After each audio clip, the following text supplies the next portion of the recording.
여정은 캐나다의 하느님 말씀 국제종교교육센터에서 기획한 가톨릭 신앙 연구 안내 프로그램 가운데 첫 번째로 나온 평신도를 위한 성서공부 교재이며, 본 영상물은 한국 가톨릭 생활 성서사에서 출간된 성서의 길을 따른 여정을 요약하였습니다. 이 교재는 교회에서 보편적으로 받아들여지는 연구 결과에 바탕을 둔 표준적인 이론들과 주석을 채택하였습니다. 해설: 다윗의 통치. 8장 1절에서 14절에는 구역 앞부분에서 언급한 다윗의 왕국 국경 확장에 관한 간략한 이야기가 이어진다. 그리고 15절에서 18절까지에서는 다윗의 통치를 이야기하는 매우 간결하게 요약된 진술과 다윗의 주요 관리들 명단이 제시된다. 성서봉독 사무엘하 8장 15절에서 18절. 다윗은 온 이스라엘의 왕으로서 백성을 공평무사하게 다스렸다. 군총사령관에는 스루야의 아들 요압, 공보대신에는 아힐룻의 아들 여호사밧, 사제일은 아히룹의 아들, 사독과 아히멜렉의 아들 에바아달, 비서일은 스라야, 그렛 외인 부대와 벨렛 외인 부대의 지휘관에는 여호야다의 아들 브나야, 다윗의 아들들도 사제일을 보았다. 세부적 해설: 다윗은 온 이스라엘의 왕으로서, 여기에서 온 이스라엘이란 북부와 남부의 모든 지파들을 의미한다. 이스라엘이 북부 지파들만을 지칭하는 경우가 종종 있지만 때로는 모든 지파들을 지칭하는 데도 쓰인다. 어느 쪽을 의미하느냐는 보통 문맥을 보면 파악할 수 있다. 공평무사하게 다스렸다. 다윗은 자기 백성을 공평하게 다스리는 왕의 기능을 수행한다. 그러나 그들의 역사에 비추어 볼 때 다윗은 드보라와 사무엘과 같은 판관의 역할을 수행하고 있는 셈이다.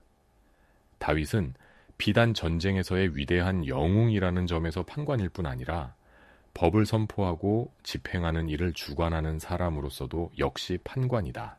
다윗은 실제로 자기에게 들어오는 소송들을 다루었으나 물론 어느 것이나 모두 다루지는 않았을 것이다.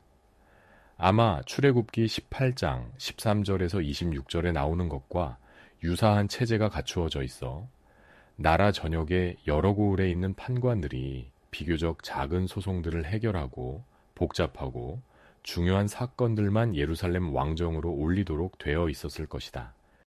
모든 백성을, 이 말은 대단한 찬사의 뜻을 지니고 있다. 다윗이 결코 불의하다는 고발을 당하지 않고 있다는 점은 매우 의미심장하다.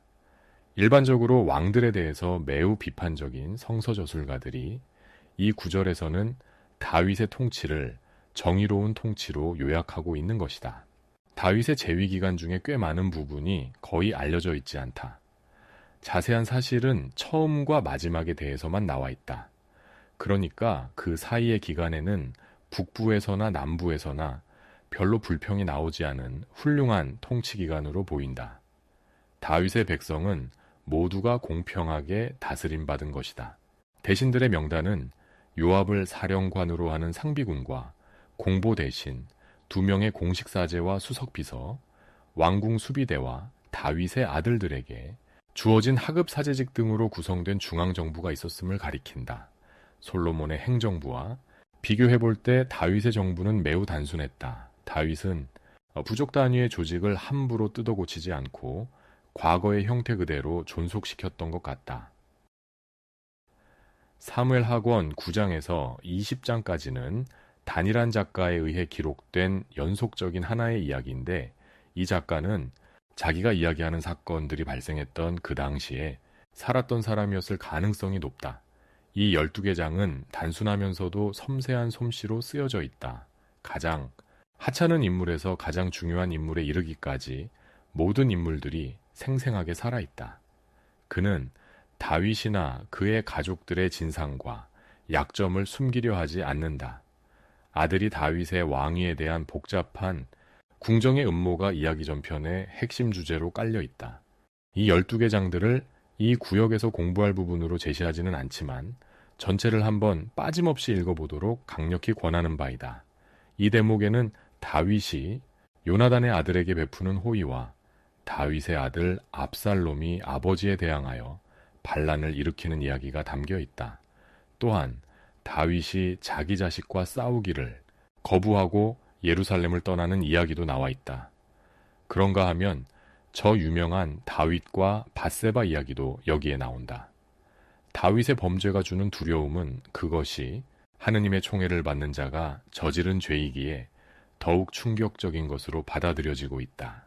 확고한 전승을 따르는 성서저자들은 죄, 특히 자기네 역사상 가장 위대한 인물들의 죄상을 지적하는 것은 정직한 일일 뿐 아니라 매우 중요한 일이라고 생각했다. 그것은 자기네 영웅들을 신격화하려는 경향을 막는 최선의 길이며 또한 하느님께서 죄인들을 통해 역사하신다는 위대한 진리를 모든 이들에게 끊임없이 상기시켜 주는 것이다. 결론. 다윗은 그 생애의 종말에 이르러 몇 차례 반란을 겪는데 한 번은 아들 압살롬이 주도하는 반란이었고 또 한 번은 세바라는 모반자가 주도하는 반란이었다. 그러나 둘 다 그다지 큰 어려움 없이 진압되었다. 다윗은 여전히 대다수의 백성에게서 지지를 받고 있었던 것이다. 후대에 이르러 더 무능하고 때로는 대단히 사악한 왕들의 지배를 체험하면서 백성들의 눈에 다윗과 그의 치세는 갈수록 경이롭게 부각된다. 다윗은 장차 지도권 신학이 발전되어 갈 방향을 설정해 주었던 것이다. 후대의 왕들은 역사적 인물인 다윗 왕뿐 아니라 항상 변함없는 야훼라는 이상적인 왕이자 지도자에게도 맞추어 나가야 했다. 따라서 가장 훌륭한 지상의 왕은 천상의 왕이신 야훼의 방식대로 행하는 자이다. 이러한 사고방식은 시편 72장에 특히 잘 나타나 있는데 이 시편에서 왕은 야훼처럼 정의로 다스리는 자, 자기 나라 안에서 가난한 이들을 각별히 보살피는 자, 아랫사람들에게 먹을 것을 마련해주고 모든 이들에게 평화를 가져다주는 자로 묘사되고 있다. 왕권에 대한 신학과 하느님의 나라는 밀접히 연결되어 있다. 왕이 하느님처럼 행동하고 백성이 하느님의 뜻에 순종할 때마다 실제로 하느님께서 다스리는 것이다. 바로 이것이 하느님의 나라이다. 간단히 말해서 당신의 뜻이 이루어지는 그곳에서 하느님은 왕이 되시는 것이다. 예언자들은 수세기에 걸쳐 이 같은 사상을 발전시켜 주었다. 그들이 이야기한 이상들은 너무나도 높고 원대한 것이어서 그것들을 실천하실 수 있는 분은 오직 하느님 뿐이셨다. 그리고 바로 이것이 물론 우리가 믿고 있는 일이다. 즉, 하느님께서 친히 내려오시어 동정녀에게서 육신을 취하시고 다윗의 자손이라는 칭호를 받아들여 당신의 왕국을 선포하셨던 것이다. 잠깐 생각해 봅시다. 우리는 셋째 마당에서 다윗에 관한 성서의 이야기 중 특이하게 아름답고 유쾌한 이야기를 대하게 된다. 계약궤를 예루살렘으로 옮기는 과정에서 보여준 다윗의 태도에 관한 이야기가 그것이다. 야훼와 계약궤에 대한 사람들의 공포감은 그분의 수많은 축복과 사랑을 체험해온 다윗에게는 답답하기 짝이 없는 일이었을 것이다. 그는 계약궤의 예루살렘 입성이 백성의 기쁨이 되도록 성대한 축제로서 환영하며 급기야는 겉옷을 벗어던지고 춤을 춤으로써 단순하고 자연스럽게 하느님께 대한 자신의 두려움 없는 사랑을 드러낸다. 이는 자기를 왕으로 세워준 하느님과 백성에 대한 신뢰와 겸손한 자기인식이 가져다준 놀라운 자유였다. 그에게 중요한 것은 왕의 채통이 아니라 자신이 하느님과 백성의 뜻에 의해 왕이 되었고 따라서 양제에 의해 진실로 사랑받고 있다는 사실이었던 것이다. 하느님은 사랑이시고 자애로운 아버지이심을 고백하는 우리는 과연 그분의 사랑받는 자녀라는 뚜렷한 자기인식과 신뢰에서 오는 자유를 누리고 있는가?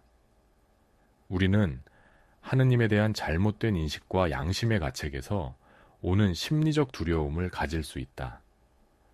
무의식 중에라도 언제 재앙을 내릴지 모르는 존재로 하느님을 여기는 데서 오는 두려움 때문에 하는 수 없이 그분을 섬겨야 한다는 노예의식을 가졌다면 이는 분명 근본부터 잘못된 것이다. 참된 신앙은 우리에게 자유와 평화를 준다.